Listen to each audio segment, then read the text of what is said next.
Port placement. When we're talking about port placement, we put in 4 ports for the robot. The first port I put in is my anterior port. Okay, and the anterior port goes as far anterior and inferior as I can get it. So I don't count interspaces. So this is costal margin. Here's nipple line. This is scapular tip.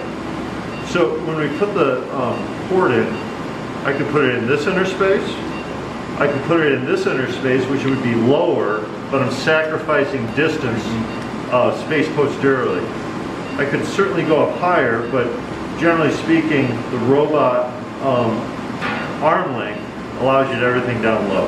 So we're going to come in right down here, lowest, most anterior medium. Put a little local in.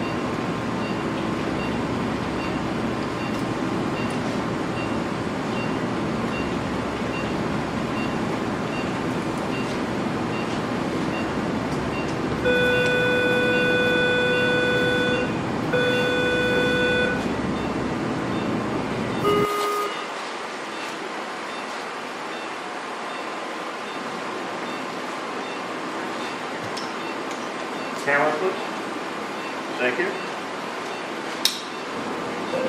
Make sure we are in.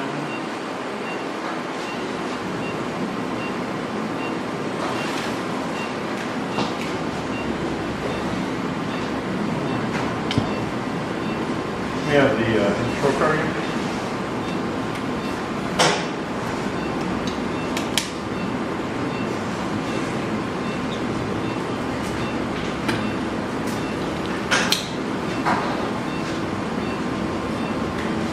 Okay, and there's lung. So we're right in the major fissure. Lower lobe over there, it's going to be middle lobe there. And we're going to put some CO2 on now that we know that we're in the pleural space. And we're going to see a little bit more space. There we go. Lovely. Upper lobe. Okay. So the second port I put in is going to be the posterior port. This is the superior segment of the lower lobe. This is the basilar segment of the lower lobe. And we do something called the 50-50 rule, where we go halfway between the two. The insertion point for the posterior port is right at the termination of the intercostal muscles on the pleural surface. So you can see where we're pressing from the outside, and the entry point is going to be right there. So again, about halfway between the superior segment and the basilar segment. Let's put that port in. Start with a little bit of local.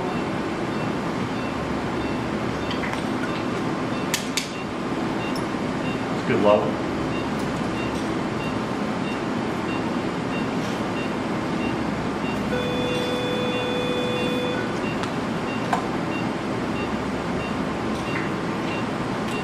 Perfect.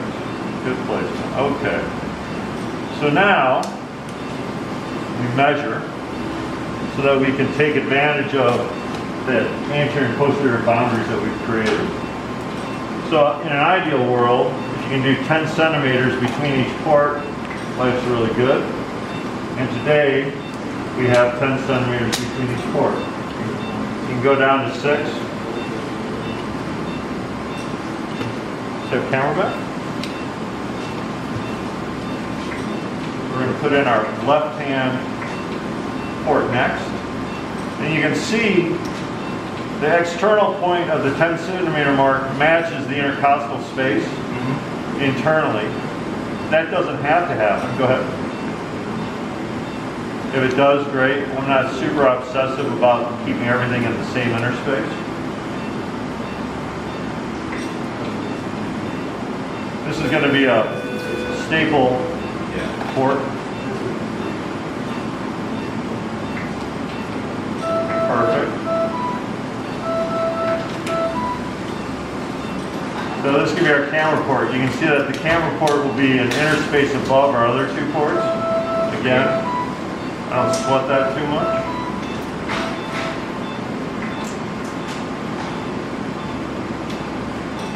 Good inflation, or what's that? Not inflation. Infiltration. That is good infiltration.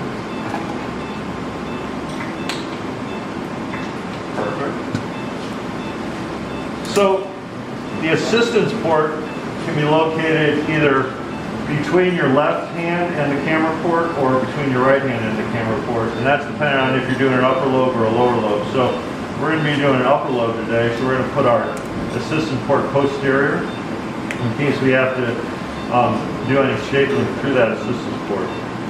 So we tend to put it in the interspace just above the diaphragm. You see where the diaphragm is pushed down from the CO2.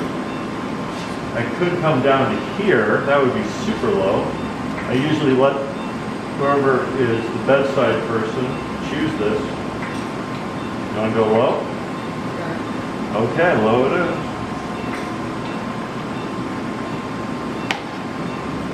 And we're going to come in again right at that diaphragm edge.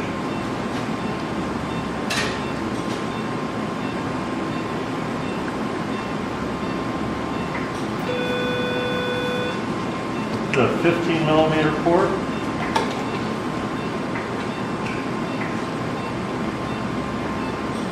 And there we are.